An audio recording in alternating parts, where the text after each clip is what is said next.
تازه ایرانی ځواکونو څنګه ولې په افغان کډوالو ډزې کړي، څومره افغانان پکې وژل شوي دي.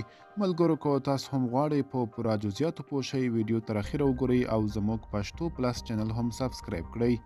سلام، ستړي مشئ، وخت مو بخیر. راپورونه وایي چې ایرانی پولیساتو ځواکونو د افغان کډوالو پر یو موټر ډزې کړي او 18 تنو ته پکې مرژوبله اوښتې ده. رسنیو د ځایي سرچینو په حواله خبر ورکړی چې پیښه پرون د ایران په سیستان او بلوچستان ولایت کې شوې ده. سرچینو ویلي چې د غیر قانوني افغان کډوالو پر موټر ډزې په خاش او سروان سیمه کې د مرصاد په نوم د ایرانی ځواکونو د یوې ډلې کړي دي.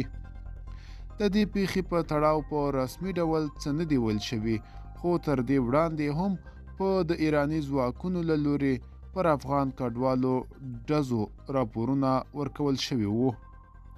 ملګرو که تاسو هم د ویډیو په اړه څه نظر لرئ، موږ سره کمنټ کې شریک کړئ. د لا ښکلې ویډیوګانو لپاره موږ سره پاتې شئ. تر بیا ښه وخت.